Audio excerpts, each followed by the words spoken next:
فکر ہوتی ہے۔ ایک طرح سے فکر یہ ہے کہ انسان اپنی ذات کو سامنے رکھتا ہے، جس طرح شیطان نے اپنی ذات کو سامنے رکھا اور وہ ملعون قرار پایا۔ دوسرا طرز فکر یہ ہے کہ انسان اپنی ذات کی نفی کرتا ہے، جس طرح آدم علیہ السلام نے اپنی ذات کی نفی کی اور وہ پیغمبر علیہ السلام ہو گئے۔ اور اگر انسان کی اپنی ذات کی نفی نہیں ہے تو وہ جو کچھ بھی دیکھ رہا ہے اس میں شیطانی وسوسہ ضرور ہوگا جو اسے گناہ کرنے پر آمادہ کرے گا۔ اور اگر انسان کی اپنی ذات کی نفی ہے تو یہ ایک روحانی طرز فکر ہے۔ جی ہاں، آج کے ہمارے اسی پروجیکٹ کا نام ہے اللہ دیکھ رہا ہے، واللہ بصیر بما یعملون، ترجمہ، اور جو کام یہ کرتے ہیں اللہ ان کو دیکھ رہا ہے۔ ہماری اس کائنات میں لاکھوں کروڑوں کہکشاں ہیں جن کو میرا رب جاننے والا، دیکھنے والا اور باخبر ہے۔ جب نظام شمسی کو جب ہم دیکھتے ہیں یا عالم بالا میں جتنے بھی سیارے، سورج، چاند وغیرہ ہے، ان کا پورا کا پورا نظام، نظم و ضبط، ایک سسٹم کے تحت چلنا، ان کا ماحول پر اثر ہونا، کائنات کا جس قوت کے ساتھ، جس توازن کے ساتھ یہ عمل آگے بڑھتا جا رہا ہے، یہ تمام ہمیں قادر مطلق ہستی کی اطلاع دیتے ہیں۔ یہ تمام چھوٹے چھوٹے ماڈلز کے ذریعے ہم آپ کو سمجھانے کی کوشش کر رہے ہیں کہ اللہ ہمیں ہر وقت ہر جگہ دیکھ رہا ہے۔ تو یہ ہمارا پہلا ماڈل ہے، یہ ہمارا پہلا ماڈل ہے جس کا تعلق ایک فاحشہ عورت سے ہے۔ یہ ہمارا پہلا ماڈل ہے جس کا تعلق فاحشہ عورت سے ہے۔ ایک روز کی بات ہے، ایک فاحشہ عورت جنگل سے گزر رہی تھی۔ جنگل کافی گھنا تھا، وہاں کوئی نہ تھا سوائے اس فاحشہ عورت کے۔ یہ فاحشہ عورت گزر ہی رہی تھی وہاں سے کہ اس کی نظر ایک کتے پر پڑی جو پیاس سے تڑپ رہا تھا اور اس کی زبان بھی سوکھ چکی تھی۔ یہ دیکھ کر اس فاحشہ عورت کے من میں اللہ تعالیٰ کا خیال آیا اور اس نے اس کتے کی مدد کرنے کے بارے میں سوچا اور وہ پانی تلاش کرنے لگی۔ وہ پانی تلاش کر ہی رہی تھی کہ اسے کنواں دکھائی دیا، لیکن وہ کنواں کافی پرانا ہونے کی وجہ سے نہ تو اس میں کوئی ڈور تھی اور نہ ہی پانی نکالنے کا ذریعہ ہے۔ کچھ دیر سوچنے کے بعد اس فاحشہ عورت نے اپنے کمر پر باندھا کپڑا اتارا اور اپنے موزے سے باندھ دیا اور اس کے ذریعے پانی نکالنے کی کوشش کی اور وہ اس میں کامیاب ہو گئی اور اس نے کتے کو پانی پلا دیا۔ تب جا کر اس کتے کی جان میں جان آئی۔ حالانکہ اس جنگل میں اسے کوئی نہ دیکھ رہا تھا، لیکن کوئی دیکھ رہا تھا اسے، تو وہ تھا اللہ کی ذات اسے دیکھ رہی تھی۔ اور حدیثوں میں آتا ہے کہ اللہ تعالیٰ کو اس عورت کا یہ عمل اتنا پسند آیا کہ اللہ تعالیٰ نے اس کے سارے گناہوں کی مغفرت فرما دی۔ سبحان اللہ۔ ڈوبتے ڈوبتے جب خدا کی طرف دھیان گیا، لے کر ساحل کی طرف خود مجھے طوفان گیا۔ جیسا کہ آپ جانتے ہیں، نماز ہر مومن مسلمان پر فرض ہے۔ فجر کا وقت تھا، اذان ہو چکی تھی، بچہ نماز کے لیے کھڑا ہو رہا تھا کہ شیطان اسے دوبارہ سلانے کی کوشش کی، لیکن بچہ شیطان کے بھڑکاوے میں نہ آتے ہوئے نماز کے لیے اٹھ کھڑا ہوا، اور جیسے شیطان نے دیکھا کہ بچہ اس کے بھڑکانے کے باوجود مصلے پر آ کھڑا ہے، تو یہ دیکھ کر شیطان غصے میں آگ بگولا ہو گیا اور جل اٹھا۔ ملنا ہے اگر اللہ سے تو مسلح بچھا کر دیکھ، ملنا ہے اگر اللہ سے تو مسلح بچھا کر دیکھ، ملتا کیا ہے نماز میں سجدے میں جا کر دیکھ۔ جو شخص صبح گھر سے نماز کے لیے نکلتا ہے اس کے ہاتھوں میں ایمان کا جھنڈا ہوتا ہے، اور جو شخص صبح بازار کے لیے نکلتا ہے اس کے ہاتھوں میں شیطان کا جھنڈا ہوتا ہے۔ یہ ہمارا تیسرا ماڈل ہے جس کا نام ہے بازار میں چوری۔ ہم سبھی جانتے ہیں کہ بازار ایک ایسی جگہ ہے جہاں سینکڑوں کی تعداد میں لوگ خریداری کرنے آتے ہیں، اور خریداری میں وہ اتنے مصروف ہو جاتے ہیں کہ انہیں اپنے سامان کا دھیان ہی نہیں رہتا۔ اسی موقع کا فائدہ اٹھا کر کچھ چور طرح طرح کی شکلوں میں چوری کرنے لگتے ہیں، جیسا کہ آپ اس ماڈل میں دیکھ سکتے ہیں کہ عورتوں کے پرس میں سے سامان چرانا، پھل لے کر بھاگنا، ناپ تول میں کمی کرنا، ایسی کئی چیزیں چور کرتے ہیں۔ انہیں یہ لگتا ہے کہ بھیڑ بھاڑ میں انہیں کوئی نہیں دیکھ رہا، لیکن وہ بھول جاتے ہیں کہ ایک ذات انہیں ابھی بھی دیکھ رہی ہے اور وہ ذات اللہ کی ذات ہے۔ اگر انسان یہ سوچ لے کہ ہر وقت اللہ اسے دیکھ رہا ہے تو وہ ایسے گناہوں سے بھی محفوظ رہ سکتا ہے۔ یہ ہمارا چوتھا ماڈل ہے۔ پہلے دور حکومت میں بادشاہ اپنی رعایا کی حالات سے واقفیت حاصل کرنے کے لیے راتوں میں پھیس بدل کر گشت کیا کرتے تھے۔ اسی دور کے ایک امیر المومنین وہ رات میں گشت کرنے کے لیے نکلے اور وہ ایک جھوپڑی کے پاس پہنچے۔ اس جھوپڑی میں سے ماں بیٹی کی گفتگو کی آوازیں آنے لگی۔ امیر المومنین سوچ میں پڑ گئی، اتنی اندھیری رات میں ماں بیٹی کیا گفتگو کر رہے ہوں گے۔ تو جب انہوں نے ان کی باتوں کو دھیان سے سنا تو ماں اپنی بیٹی سے کہتی ہے، بیٹی بکری نے روز کے مقابلے میں بہت ہی کم دودھ دیا، اور ہمارے روز کے خریدار بھی صبح تک آ جائیں گے تو ہم انہیں دودھ میں پانی ملا کر دے دیتے تو کسی کو پتہ بھی نہیں چلے گا۔ تو امیر المومنین یہ ساری باتیں سن رہے تھے۔ بیٹی کہتی ہے، ماں ہم ایسا نہیں کر سکتے، امیر المومنین نے اس پر سخت پابندی کی ہے۔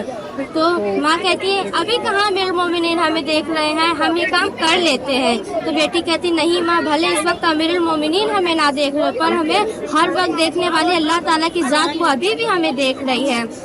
یعنی اللہ ہر وقت دن کا اندھیرا ہو یا دن کا اجالا ہو یا رات کی اندھیرا, پر اللہ تعالیٰ ہمیں ہر وقت دیکھتا ہے. ساتوں زمین کے نیچے جو صراط السرا میں کالا پہاڑ پر کالی چوٹی رینگ رہی ہے, اس کے چلنے کی آہٹ اور اس کے قدموں کے نشان بھی اللہ تعالیٰ دیکھ رہے ہیں. تو یہ ہمارا 5واں ماڈل ایگزام کے تعلق سے ہے. جی ہاں, ایگزام جس سے ہر بچہ ڈرتا ہے اور خاص کر بورڈ ایگزام سے.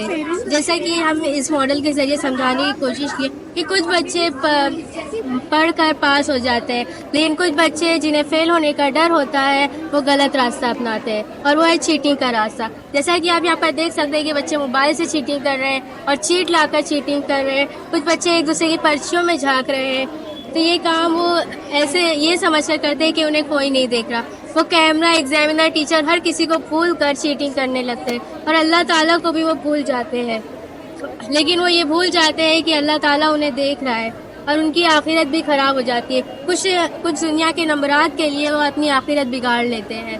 تو اگر یہ بچے بھی اگر بچے سوچ لیں کہ انہیں اللہ دیکھ رہا ہے چیٹنگ کرتے وقت بھی, تو بچے ایسے کاموں سے بھی بچ سکتے ہیں. یہ ہمارا 6واں ماڈل ہے. ایک رات ایک ڈاکوؤں کا گروہ جنگل میں ٹھہرا ہوا تھا. اسی جنگل سے ایک قافلہ گزر رہا تھا جو تعلیم حاصل کرنے کے لیے جا رہا تھا. ڈاکوؤں کی نظر جب اس قافلے پر پڑی تو وہ اس قافلے کو گھیر لیے, اور گھیرنے کے بعد انہیں لوٹنا شروع کر دیا. ان میں ایک بچہ بھی تھا, انہوں نے اس بچے کی بھی تلاشی لی, لیکن بچے کے پاس سے انہیں کچھ نہ ملا. اور وہ بچے سے پوچھتے بچے تیرے پاس کچھ ہے تو ہمیں دے دے. بچہ کہتا ہے ہاں میرے پاس ہے. تو بولتے ہم نے تو تیری پوری تلاشی لی پر ہمیں تو کچھ نہ ملا. تو پھر اسے اپنے سردار کے پاس لے جاتے ہیں. سردار بولتا ہے بچے تیرے پاس کیا ہے وہ ہمیں دے دے. تو سردار کی بات بچہ سنتا ہے اور کہتا ہے میری ماں نے میری آستین 40 اشرفیہ سی دی ہے. تو سردار کہتا ہے اس کی آستین ادھیڑو. جب اس کی آستین ادھیڑی جاتی ہے تو اس میں سے 40 اشرفیاں نکلتی ہے. سردار دیکھ کر حیران ہو جاتا ہے اور بچے سے کہتا ہے بچے تو ہمیں جھوٹ کہہ سکتا تھا, تو جھوٹ کہہ کر بچ سکتا تھا, تو نے سچ کیوں کہا؟ بچہ کہتا ہے نہیں, میری ماں نے مجھے نصیحت کی تھی کہ کبھی جھوٹ مت بولنا کیونکہ ہمیں اللہ دیکھ رہا ہے. یہ بات سن کر ڈاکوؤں کے سردار پر گہرا اثر پڑتا ہے, اور وہ کیا سوچنے لگتا ہے کہ یہ بچہ صرف اپنی ماں کی نصیحت پر اتنا عمل کر رہا ہے, ہم تو اتنے بڑے گناہ گار ہیں, اللہ کی اتنی نافرمانیاں کرتے ہیں. اس کے بعد سردار اور اس کے پورے ساتھیوں نے ٹھان لیا کہ اب سے سچی توبہ کی, اور ٹھان لیا کہ ہم کوئی گناہ نہیں کریں گے. اور اس کے بعد سے یہ سارے اس زمانے کے ولی ہو گئے. یہ ہمارا 7واں اور آخری ماڈل ہے. اس کا نام ہے باپ کی تربیت. جیسا کہ آپ سبھی چاہتے ہیں کہ آپ کے بچے اچھی تربیت پائیں اور اچھے انسان بنے, ایسا ہی یہاں پر ایک باپ تھا جو اپنے بچوں سے بے انتہا محبت کرتا تھا, اور وہ چاہتا تھا کہ اس کے بچے اچھی پرورش پائیں. اس لیے اس نے ایک دن اپنے بچوں کی آزمائش کرنے کی کوشش کی, اور تینوں بچوں کو بلا کر تینوں کے ہاتھ میں ایک ایک سیب پکڑا دیا, اور کہا کہ بچوں تم اسے ایسی جگہ پر کھا کر آؤ جہاں تمہیں کوئی نہ دیکھے. پہلا بچہ جاتا ہے اور پیڑ کی آڑ میں چھپ کر سیب کھا لیتا ہے. دوسرا بچہ جاتا ہے اور اندھیرے کمرے میں کھا کر آ جاتا ہے. اور تیسرا بچہ گھوم گھوم کر لوٹ آتا ہے. جب باپ نے تینوں بچوں سے پوچھا تو پہلے بیٹے نے جواب دیا ابو جان میں نے پیڑ کی آڑ میں چھپ کر کھایا جہاں مجھے کسی نے نہیں دیکھا. دوسرا بچہ جواب دیتا ہے ابو جان میں نے اندھیرے کمرے میں سیب کھایا جہاں پر بہت اندھیرا تھا اور میرے سوا کوئی نہ تھا. تیسرے بچے کے ہاتھ میں سیب دیکھ کر باپ نے کہا بیٹا تم نے سیب کیوں نہیں کھایا؟ بیٹے نے کیا خوب جواب دیا. بیٹے نے کہا ابو جان میں جہاں بھی گیا میں نے خود کو اکیلا نہیں پایا. میں جہاں بھی گیا کوئی نہ تھا سوائے اللہ تعالیٰ کے. وہ مجھے ہر وقت دیکھ رہا ہے اور اسے میری ہر بات پتہ ہے. یہ تمام چھوٹے چھوٹے ماڈلز ہمیں سمجھانے کا اصل مقصد یہی تھا کہ اللہ میں ہر وقت ہر جگہ دیکھ رہا ہے. اللہ دیکھ رہا کا یقینی تقویٰ کہلاتا ہے. تقویٰ ایک ایسی نعمت ہے جو انسان کو گناہوں سے روکتی ہے اور نیکی کرنے پر آمادہ کرتی ہے. جو انسان کو روزے میں اور سخت گرمی میں پیاس کی حالت میں بھی پانی کی طرف ہاتھ بڑھائے سے روکے رکھتی ہے.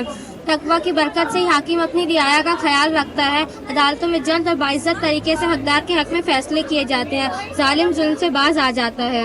حقوق کے مطالبے کی صداؤں کی بجائے حقوق ادا کرنے کی فضا قائم ہو جاتی ہے. نوجوان بڑوں کا ادب کرنے لگتے ہیں. بے حیائی و بے پردگی کا ماحول ختم ہو کر عفت و پاک دامنی کی ہوائیں چلنے لگتی ہے. جی ہاں, اگر یہ تقویٰ انسان اپنا لے تو وہ جلوت کے ساتھ خلوت میں بھی گناہوں سے رک جاتا ہے. اللہ دیکھ رہا ہے کا احساس انسان کے لیے گناہوں سے آڑ بن جاتا ہے. عشق الہی کی حلاوت و لذت کا اسے ادارک ہونے لگتا ہے. اور اسی بات پر علامہ اقبال نے کیا خوب انداز سے کہا ہے کہ مٹ جائے گناہوں کا تصور ہی جہاں سے اقبال, مٹ جائے گناہوں کا تصور ہی جہاں سے اقبال. اگر ہو جائے یقین کہ اللہ دیکھ رہا ہے. جزاک اللہ خیر. ایک سوال ہے. وہ چور والا جو ہے, وہ جو بچہ تھا وہ کون تھا؟ اس بچے کا نام کیا تھا؟ کس سے منسوب ہے؟ ہاں, عبد القادر جیلانی سے رحمت اللہ علیہ سے. تو جبھی آپ نے بتایا نا لاسٹ والا, تو تبھی آپ یہ چیز ایکسپلین کر سکتے ہیں, ہے نا. صرف یہ ایک بچہ نہیں ہے, مطلب وہ ایک ولی صفت انسان تھے, مطلب جن کو آج کیا کس کے نام سے جانتی ہے؟ اور شیخ عبد القادر جیلانی رحمت اللہ علیہ. ہاں, وہ بھی نالج مطلب ٹھیک ہے, لیکن جو آنے والے نیکسٹ جنریشن شوڈ نو کہ یہ پتہ ہونا کس سے چاہیے. بلانگ کرتا ہے. ٹھیک ہے, ویری نائس ایکسپیرینس. اور یہ واقعہ کب کہ آپ نے یہ بتایا حضرت عمر فاروق رضی اللہ تعالیٰ عنہ. ہاں, امیر المومنین نہیں کہے, مطلب صرف امیر المومنین. وہ امیر المومنین کون تھے, ان کا نام بھی بتائیں تو بچے مطلب تھوڑا اویئرنیس بھی ہاں ہوتا ہے, یعنی اسی طرح سے وہ واقف ہو جائیں گے.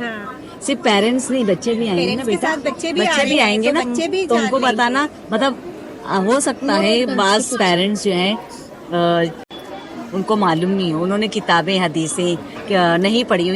یہ سارے واقعات تو ہم نے کتابوں میں پڑھے ہیں, اپنی درسی کتابوں میں پڑھے ہیں, ہے نا. اور وہ لوگ پڑھے لکھے نہیں ہیں, تو ان کو یہ ہو سکتا ہے کبھی ان کے ماں باپ نے کسی نے اگر بتایا ہو تو وہ جانتے ہوں, اگر نہیں بتایا ہوگا تو اس سے ناواقف ہوں گے. لیکن شاید کبھی بھولے بسرے جو ان کے کان میں حضرت عبد القادر جیلانی کا نام گیا ہو, تو آپ یہ بتائیں گے تو ان سے ان کو وہ منظر کلیئر ہو جائے گا, اور وہ بھی واقف ہوں گے, تاکہ وہ اپنے بچوں کی تربیت میں اس چیز کو استعمال کر سکیں. بہت اچھے سے سیکوینس وائز. ہاں, بہت اچھا. السلام علیکم ورحمۃ اللہ وبرکاتہ. ہمارے اس پروجیکٹ کا نام ہے اللہ دیکھ ہے, اور ہمارے اس پروجیکٹ کی انچارج ٹیچر ہے زاہدہ مس اور شبنم مس. ہمارے اس پروجیکٹ کے بنانے کا اصل مقصد یہی تھا کہ ہم دنیا کے کسی بھی کونے میں چلے جائیں, ہمیں اللہ دیکھ رہا ہے. جزاک اللہ.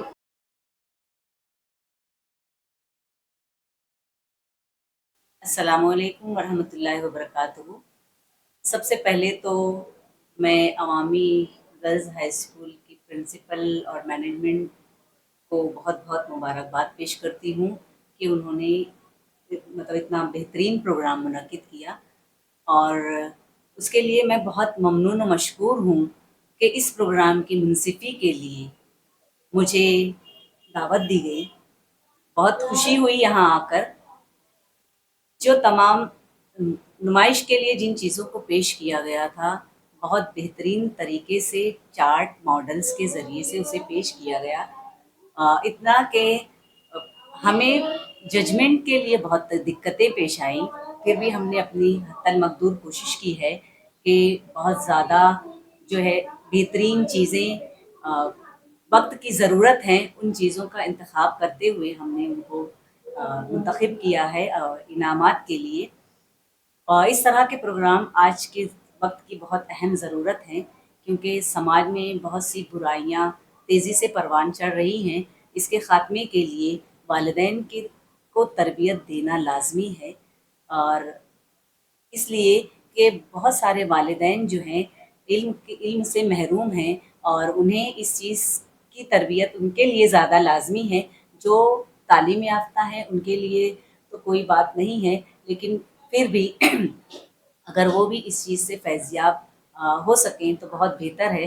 اور ہم مطلب ججز کا, ہم تینوں کا یہ خیال ہے کہ یہ جو پروگرام ہے اسکول لیول پر جو کیا گیا ہے, اسے مزید بڑے پیمانے پر اگر انجام دیا جاتا تو بہت بہتر ہوگا. ایسی مطلب نیک خواہشات ہیں مستقبل کے لیے کہ آپ اس سے بڑے پروگرام آرگنائز کریں. اس کے لیے پرنسپل سبیہ انجم صاحبہ کی بہت زیادہ, اور مینجمنٹ کی بہت بہت ممنون مشکور ہیں کہ انہوں نے اتنے بہترین پروگرام کے لیے ہمیں جو ہے دعوت دی ہے اور ہمیں زحمت دی ہے. بہت شکریہ. میں انصاری حنا یاسمین, انجمن خیر الاسلام جونیئر کالج آف ایجوکیشن کرلا. شکریہ.